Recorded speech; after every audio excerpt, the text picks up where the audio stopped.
So believe it or not, I'm in my apartment complex on a treadmill. They have a health club here. Crazy. When I lived in apartments as a kid, we didn't have a health club. We're lucky to get donuts on Sunday, you know what I'm saying? But this is a nice spot. I'm really excited about where we're at. I like it. The house is a little small, 1,400 square feet for 5 people. I might sound bougie, but that's a little small for me. But at the end of the day, I think we're blessed to be where we're at. House will be ready in June at the latest, and we'll be good to go. But today, Thomas has his first soccer games with his new club. They're just indoor games, 30-minute games, 7v7, just get some touches on the ball, stay in practice so when the season hits for spring, they're ready to go. And you know what I'm doing now, after I have my voice back, I have a lot of videos to do. And some of them are going to be more politically based. Some of them are going to be a lot of fitness based. For example, I'd like to go over fitness failures of 2019, fitness successes of 2019. I'd like to go over a bunch of different things. Fad diets, diets that need to go, diets that need to stay. A lot of cool, catchy videos. I was waiting for my voice to come back. Luckily, I think tomorrow will be the day we're good to go.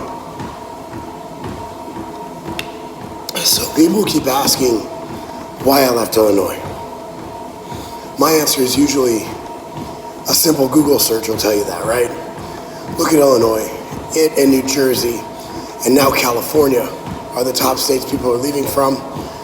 Negative population, as far as, you know, we've actually decreased in population over the last 10 years. New taxes in play, double the gas tax. They charge you twice when you sell a used car, basically, because you pay for it the first time and the second time. They do have legalized marijuana, but the taxes on it are ridiculous. Basically, we have years of failed policy, such as, for example, the government agreed to pensions we cannot afford. So we start out every year in Illinois in a huge deficit because we have all these pensions. And here's another problem. Illinois is overtaxed. So what happens is people, police officers, city workers, whatever, they put in their time, they put in their 20, 30 years in the city, then they retire, they start getting their pensions. And then they move to places like Tennessee and Florida and Texas. So they're receiving that money from their pension, but they're not paying back into the system. They're not putting it into the local economy. Double-edged sword there. So essentially, a lot of what we have isn't because of Pritzker and those other idiots in the Illinois legislature. A lot of the stuff we have is due to bad decisions made in the 60s, in the 70s. Blame the fucking boomers, right? So we're dealing with that. Another thing is the weather, which is absolutely horrible. Like right now, I just walked my dog and it was fine. It's like 30 degrees. Yesterday was 50. The day before was 65. Today it's gonna be 60. It's beautiful out here. I love the weather. Snow, not a big fan. We're outdoor people. If you guys follow me on social media, you know that we spend a lot of time in the outdoors. You know, we go hiking, we go walking, we do all that stuff. And not being able to do that 6 months out of the year due to extreme winter really isn't something that I'm cool with. And I can't see me actually doing that for many more years, which is why we had to pull the trigger before Cammie went to high school, because if we waited till after her high school, we'd be in Illinois another 10 years. Another reason might sound really bougie. My neighborhood went to shit. So basically my neighborhood, which started out as a neighborhood that was supposed to be like really nice brick houses. They weren't expensive, right? Like my house I got for a steal. I bought it for a little over $400,000 for over 5,000 square feet. Once we finished the basement, we were at 5,500, 6,000 square feet, like big ass, beautiful house. But because the economy tanked so bad in Illinois, basically the property values went down. Nobody was building houses. So what they did is they sold these lots to national builders like Ryan Homes and D.R. Horton. And Ryan Homes and D.R. Horton, while nice houses, are just basically they're prefab, man.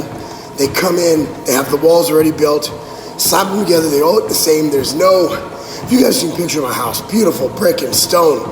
Again, not a super expensive house, but that's because the area it was in. Any other place in the country, that house is worth $1 million plus. Illinois, you're lucky to get, you can look up on Zillow, sold for a little over $400,000.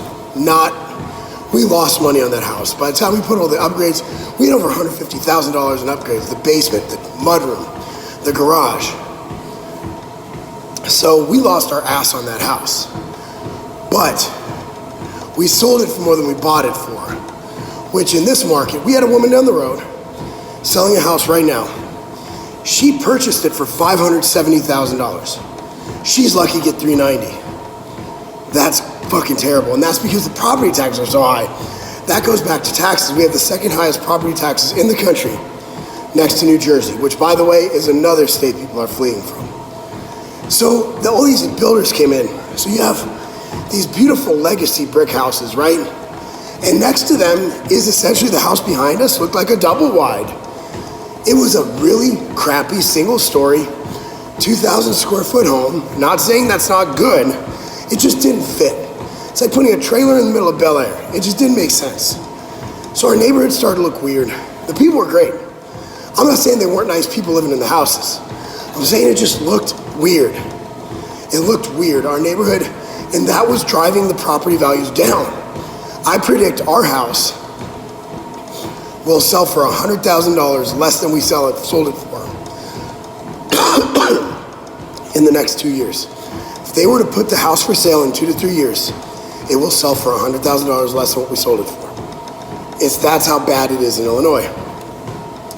One of the main reasons, and I don't say this as a hater, my brother, like, dude, we literally only looked in Elgin to buy a house, right? We only looked in Elgin. Within 10 minutes of my brother's house, the whole point was to live near my brother. Whole point. So a year and a half, 2 years ago, he goes and buys land in St. Charles, which, by the way, we drove 2 times a day, 30 minutes each way to St. Charles for either the gym or for soccer. There's nothing going on in Elgin, man. Everything's in St. Charles. So we could have moved to St. Charles. So he buys a house, and granted, it's only 20 minutes away, but the convenience is like, hey, I'm stepping out, can you watch my dog? Hey, can you go feed my dog? That was gone. So he moves, and that was what was keeping me in Illinois, my brother being within 7 minutes of my house. When he moved literally far, 20 minutes each way, that turns a 5-minute, like, hey, let me just stop by and grab some milk, into a fucking hour-long voyage, right? Like, once my brother moved, I had no reason to stay. None. I was kind of hurt, to be honest with you, but it was a blessing. The reason I was staying in Illinois is because I moved to be near my brother. When my brother moved away from me, even though I moved to a state I knew was tax not friendly, I knew was cold, to be next to them, that hurt. It really did, I'm being honest. So, I understand why he did it though. It's a better neighborhood, better schools, beautiful house. He has money, might as well buy a nice house. I ain't mad at him. I ain't mad at him at all. He lives in a freaking amazing house, right? And the fact that I moved out there to be next to him, I guess that doesn't mean that he needs to stay there in a house he's not happy in. Shit changes, man. We're adults. I ain't mad. And I'm 40. I'm not mad. I'm not mad. Not mad at all. But once he moved away, we realized there's nothing keeping us in Illinois other than the fact I really like Campton United Soccer Club. I'm not staying in a state for a soccer club. And honestly, we've had more problems with Campton, more turnover and everything than I care to even talk about. So I've been through so many different regimes over there, so many different coaches. The kids have had a great time. It's a great program. The people in charge now are great. But to think they're going to be there in 2 years is presumptuous and insane. The turnover in club sports is so high, that there's no way Scotty, Colbert, guys that I would ride or die with, bro, they probably won't be there statistically. They won't, and it is what it is. So we made the choice, we made the move. Why Tennessee? We have a lot of companies that are within maturation where they might sell or whatever. Just being real. Not even saying it's this company, not saying it's MTS or Tiger or any of those. We have a lot of companies. We save 6 to 7 figures each company sale, personally, by not having state tax. That's number one. Number two is the weather. I talked about quality of life. Number three is the people. The people in Illinois are the nicest people in the world. But I always found Southern people, at least when I visit here, they're just really good people. Now, I'll tell you this. The people in Illinois are the nicest people I've met in my life. But I think they're going to have a run for their money out here. Another one is convenience. Like I said, we moved to Elgin, Illinois, and it was far from everything, man. Like, to go to the gym was 25 minutes. To go to basement gym was 30 minutes each way. To go to Campton was 25 minutes each way. To go to Costco was 30 minutes each way. Right now, literally outside the radius of my house, within 5 to 10 minutes, I'm anywhere from Costco to the soccer club to Petco. The gym is 5 minutes from my apartment. It's gonna be 10 minutes from my house. Nature trails all over. I'm looking at one right now. There's just no comparison. And weather. Being able to be outdoors 12 months a year, there's no price for that. There's no price on that. That is, you cannot put a price tag on quality of life. So our new house, it's definitely awesome. So even though the house is way more expensive than our old house, the fact that we're not paying so much on property tax, if you're to take that over a 30-year loan, it's actually a very similar price, which is awesome. It means that when you own a house, when you're paying down a house, every time you make a payment, if it's not to taxes, that goes to your equity, right? That's investment. When you pay property tax, which, by the way, for a $400,000 house in Illinois where we're at, is over $15,000. That money's gone. That tax does not build equity. It does not build worth. It's basically just throwing it away. So we had to move. I went on a little too much about this that I want to do here, but this is my vlog for the day. So my thing is, with the whole move and everything, to look at it and say, what's the big picture? What's best for the kids? The schools out here are better, right? We have better schools, better everything, better sports teams. So with that being said, those are some of the reasons. I'm going to do some in-depth videos on the economic outlook, on all that. But I think this gets you started, guys. Thanks for watching. And let's see where this vlog takes us. Look at that, baby. They're putting our front windows on the house. That is sick. Like, I'm gonna be looking out that window. Like, what's up? That is so dope. Oh, that's the garage window, I think. I think that's the garage window? Yeah, it does look like it. Garage. Yeah, that's from one of the carriage garages. That's sick. Hell yeah. Every day they do more stuff. Every day they do more stuff. So if you look back there, there's our house. So we literally can come by every day and watch them build it. Look how high up it's gonna be. Like, cause it's on a slope. So like, boom, right up there, forest in the background. This is amazing. This is so amazing. This is so awesome. Anyway, we're just killing time. Thomas had a game this morning, had 5 assists. 5 assists, his team won 7-2. And we're going to the second game at 11:30. Just have some time to kill, so we're gonna watch him build our house. So check it out. So I'm at Franklin Athletic Club now. Thomas' second game. So he had 5 assists the first game, 2 goals the second game. His team won like 8-2. Some crazy shit like that. But he's killing it, man. He's on another level. But anyway, so I headed over here and get my daily squats done. Probably go up to 315, get a little bit of arms done. Sign up for a car wash membership because my car is filthy. And stopping at some pet food for Ruckus. But today's going great, man. Go to the dog park later. Enjoy my last day of the weekend. It's Sunday, it's my off day, but the kids were at home kind of relaxing. Thomas had games this morning, and I just came into the gym to do my daily squats, get some arms done. I already woke up and did 40 minutes of cardio this morning. Look, I have a goal in mind, and it's not going to impede in my life. It's not going to affect my life in any negative way. But my goal is to regain a pro card. I was a NABA pro, but now I'm going for the big IFBB pro card. And for me, that means a lot because I set my mind to something. My training has been hard, intense, and my diet has been on point. I'm at 500 grams of carbs a day, 300 grams of protein, and 100 grams of fat. And I'm trying to gain, I'm trying to grow. My show's going to be in December, and I plan on wowing the world. I don't want to just come back to the stage and be like, okay, well, he looks good for an old guy, right? He looks decent compared to what he used to be.